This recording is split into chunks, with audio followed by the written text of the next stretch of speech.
नमस्कार, आप देख रहे हैं आई इंडिया और मैं हूं पंकज सिंह गौर। और आज आई इंडिया एक खास मेहमान को मिलाने जा रहा है जिन्होंने सीतापुर का नाम राष्ट्रीय स्तर पर रोशन किया है। ये शख्सियत हैं जिन्होंने ग्रामीण क्षेत्रों के उन खेल प्रतिभाओं को निखारने का काम किया है जो खुद में राष्ट्रीय स्तर की एक हॉकी की खिलाड़ी भी रही हैं। तो हमारे साथ मौजूद हैं इस समय और उनसे बातचीत करते हैं। आपका नाम है नाजिया सिद्दीकी। पहले तो आपका स्वागत है। Thank you sir. दूसरी बात हम नाजिया जानना चाहेंगे, चूँकि ये बहुत कम देखने को मिलता है कि एक छोटे शहर से कोई राष्ट्रीय स्तर का हॉकी का खिलाड़ी जो 5 बार तक राष्ट्रीय स्तर पर खेला हो और उसके अलावा जिन्होंने ग्रामीण क्षेत्र की प्रतिभाओं को जो है निखारने का काम किया, जिसके एवज में कई पुरस्कारों से आपको सम्मानित किया गया। तो आपके जीवन को हम जानना चाहते हैं, कब से आपने खेलना शुरू किया और कैसे ये चुना कि हॉकी ही हमें खेलनी है? सर मैं जब छोटी थी तो मैं भी सरकारी स्कूल से ही पढ़कर यहाँ तक पहुँची हूँ।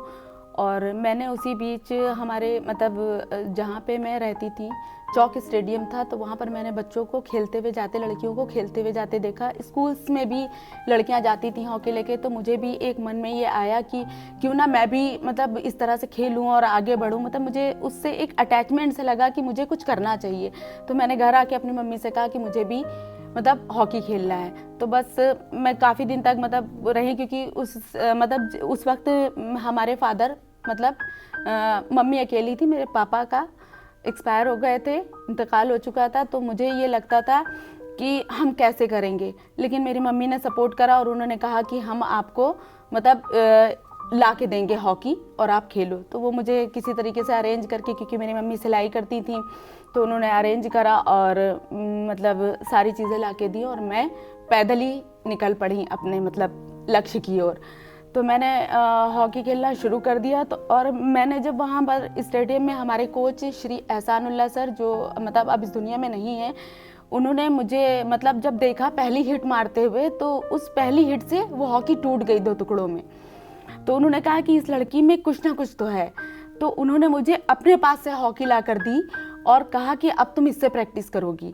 उसके बाद इसी तरीके से मम्मी ने साइकिल किसी तरीके से अरेंज करके मतलब सेकंड हैंड दी, तो मैं प्रैक्टिस करती रही और इसी तरीके से मेरी एक जर्नी चालू हुई।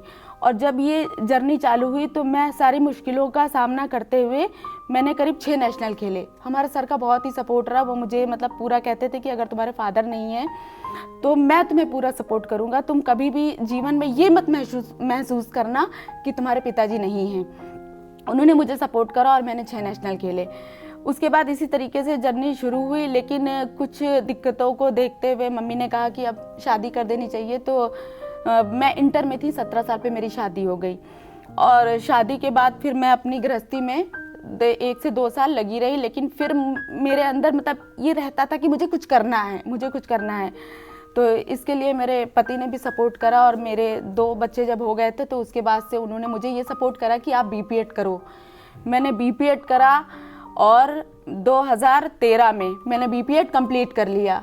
रेजेंसी पब्लिक स्कूल में मैंने फर्स्ट जॉब मैंने अप्लाई करा था और वहाँ पर भी जो अहमद सर है रेजेंसी पब्लिक स्कूल के, उन्होंने भी बहुत सपोर्ट करा। जैदी सर ने बहुत सपोर्ट करा। उन्होंने देखा कि मतलब इस लड़की का बहुत ज़्यादा रुझान है खेलों की तरफ, बच्चों को बहुत ज़्यादा मतलब अटैच हो जाती है खेलने के लिए, तो उन्होंने भी मुझे सपोर्ट करा और मुझे वहाँ पर इंटरव्यू में सिलेक्ट कर लिया गया। और उन्होंने मेरा फर्स्ट परफॉर्मेंस देखा और वो खुद चल कर आए ग्राउंड पर और उन्होंने कहा your work is very good, I am impress your work. इसी तरीके से मेरी जर्नी वहाँ पर चालू हुई।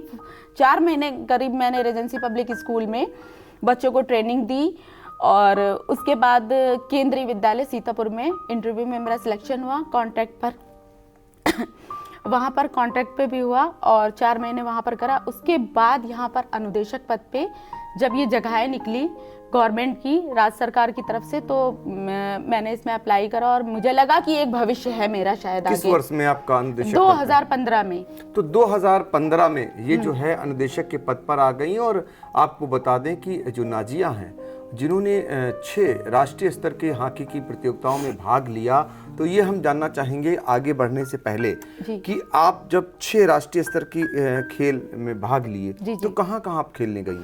मैंने चंडीगढ़ खेला है और इलाहाबाद नेशनल खेला है, उसमें जूनियर फर्स्ट प्लेस लगी थी हमारी।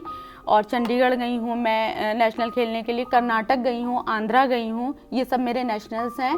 और कई ग्रामीण नेशनल भी मैंने मतलब खेले हुए हैं और स्टेट तो अनगिनत खेले हैं इसी तरीके से। लेकिन उस टाइम पर अगर मैं आगे खेलती, लेकिन मेरा जो बैकग्राउंड था उसकी वजह से मैं थोड़ा सा आगे नहीं बढ़ पाई, क्योंकि मम्मी अकेली थी और उन्हें ये लगा कि हमें अब शादी कर देनी चाहिए। कितने भाई बहन थे?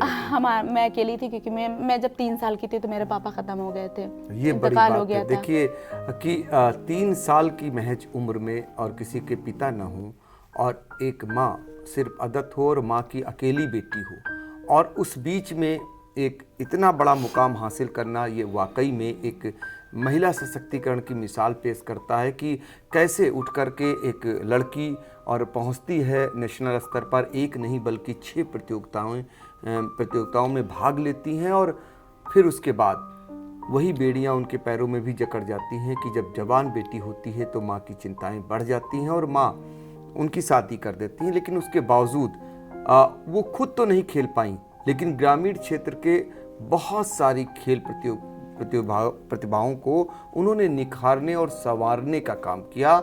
और नाजिया सीतापुर के लिए नाज भी हैं आप, अगर कहा जाए, क्योंकि आपको जो पुरस्कार मिले हैं वो साबित करते हैं कि आप में भी जो प्रतिभाएं हैं और आप जो सीतापुर के लिए कर रही हैं। आज भी बहुत सारे आयोजन होते हैं जिसमें आपका नाम आता है कि आपके सिखाए हुए बच्चे आज खेल रहे हैं और खासकर ग्रामीण क्षेत्रों में खेल रहे हैं।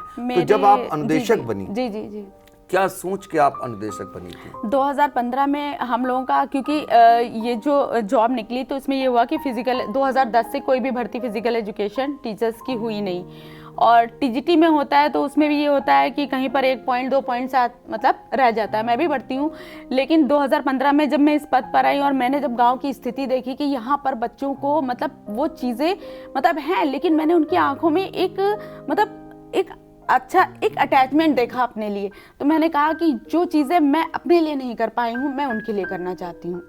तो मैंने बच्चों को, हम लोगों को खेल के लिए पैसा मिलता है, लेकिन उन पैसों में हमें बहुत सारी चीज़ें खरीदनी पड़ती हैं, तो मैंने थोड़ी थोड़ी चीज़ें खरीदी। लेकिन मुझे एक मतलब ये मेरा ड्रीम था कि मैं एक हॉकी की टीम खड़ा करूं, क्योंकि बेसिक में ये भी रहता है कि अगर किसी बच्चे को चोट लग गई या कुछ हो गया तो उसका टीचर जिम्मेदार। भाई खेल एक ऐसा प्लेटफॉर्म है जहाँ पर खिलाड़ी गिर कर उठता है तभी वो एक खिलाड़ी होता है, जब वो चोटें खाता है तभी वो खिलाड़ी बनता है। तो इस तरीके से मैंने एनजीओ के थ्रू, मुस्कान फाउंडेशन एनजीओ के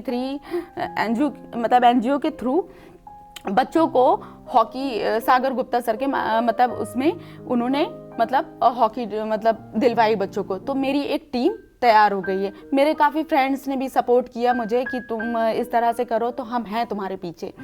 तो इस तरह से मैंने हॉकी की अरेंज हो गई, 12 हॉकी हो गई, बच्चों को मैं ट्रेनिंग देने लगी। समय कम होता है लेकिन मैंने कोशिश करी है कि मैं किसी न किसी तरीके से एक टीम तैयार करूं जो मंडल तक चली जाए बच्चों की।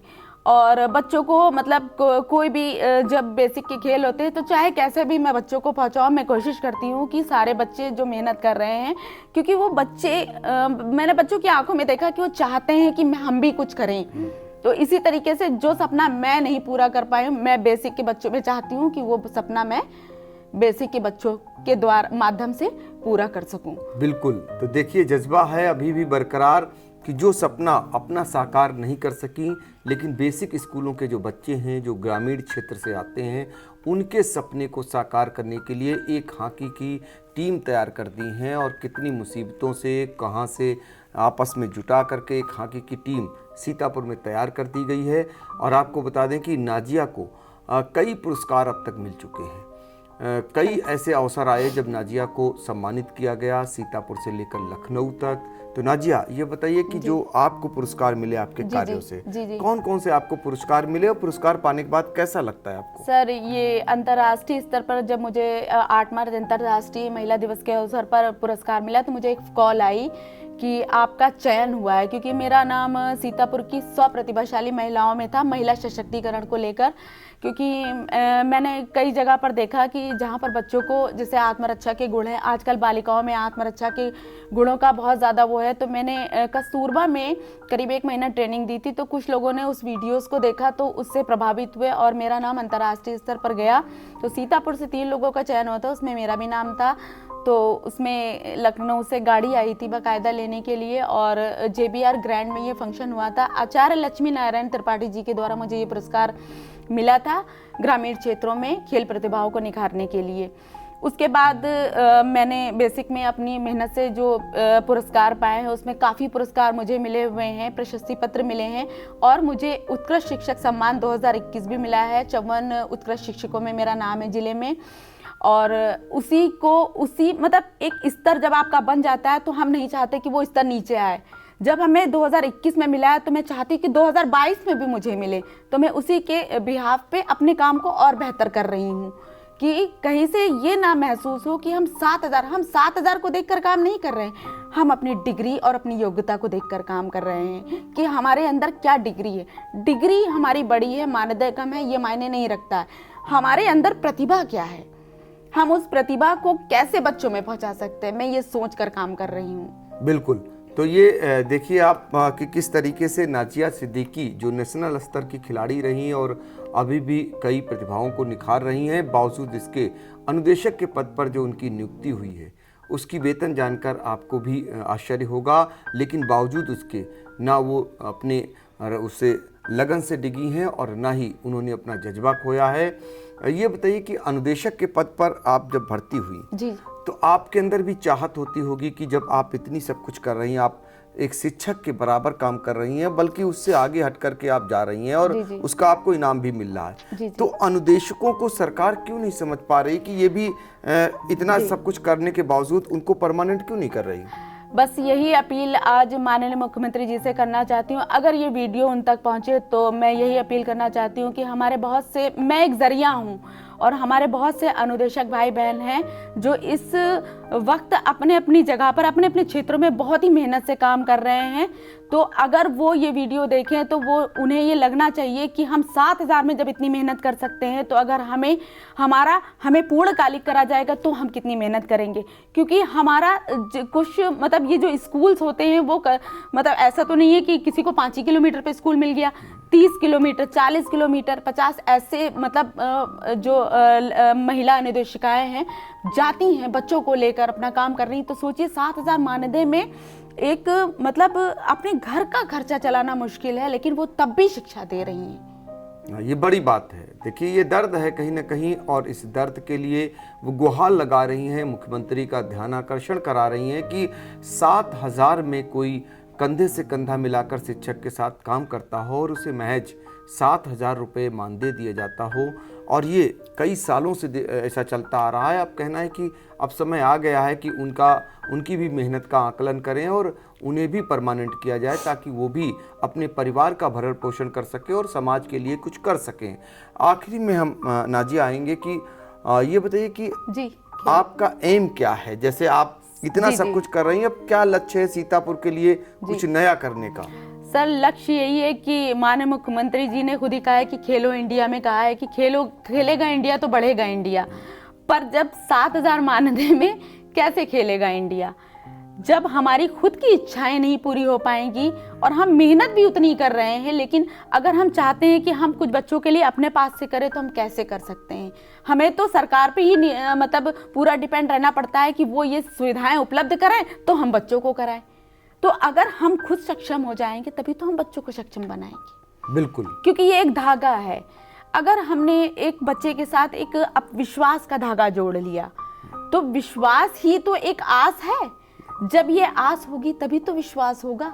हमारे ऊपर उनका विश्वास है कि हमारे शिक्षक हमारे लिए, हम सोचते हैं कि उन्हें हम कंपटीशन कराएं, नहीं कोई दे रहा है तो हम अपने पास से पुरस्कार उन्हें दे दें। लेकिन हम खुद ही कभी कभी ये सोचते हैं कि हम खुद ही जब इतने कमज़ोर हैं तो हम उन्हें कैसे वो करें। तो बस मेरा उद्देश्य यही है कि सरकार से यही निवेदन है कि वो हम मतलब अनुदेशकों की तरफ देखें, खेल शिक्षा की ओर देखें कि उन्हें बढ़ावा देने के लिए जब सरकार इतना प्रयास कर रही है कि आत्मरक्षा के आप गुण सिखाओ। हम लोग सुबह मतलब 7:30 बजे से मतलब टाइमिंग के हिसाब से कभी 7:30 या जो टाइम बदलता है उसके हिसाब से मैं 7:30 पे स्कूल 7:15 पे, मतलब 15 मिनट पहले मैं स्कूल पहुंचती हूँ। उसके बाद बच्चों को अरेंज करके लाइन अप करवा के, प्रार्थना है, सारी चीज़ें करवा के, मतलब पीटी है, 25 पीटी सिखाती हूँ, जूडो, ये मेरा डेली का रूटीन है। मैं कभी भी ये नहीं करती हूँ कि आज मैंने करा है और आज नहीं करना है। बच्चे भले ही थोड़ा सा वो हो जाते हैं कि ऐसा, तो मैं उनको यही कह कर करवाती हूँ कि मैं जब कर सकती हूँ, मैं उठ के यहाँ पे समय पे आ रही हूँ, आपके लिए आ रही हूँ, कर रही हूँ, कोताही नहीं कर रही हूँ, तो आपको भी करना है और आपको भी जीवन में कुछ बनना है। बिल्कुल। तो आपने सुना नाजिया सिद्दीकी को, और उनका यही कहना है कि बार बार कि कैसे खेलेगा इंडिया और कैसे बढ़ेगा। उनका भी दर्द समझा जाए। जब उन्हें सुविधाएं मिलेंगी तो निश्चित तौर पर ग्रामीण क्षेत्रों से भी प्रतिभाएं निखरेंगी। आज के लिए इतना ही, फिर किसी नए शख्सियत से आपको रूबरू कराएंगे। हमें दीजिए इजाजत। नमस्कार।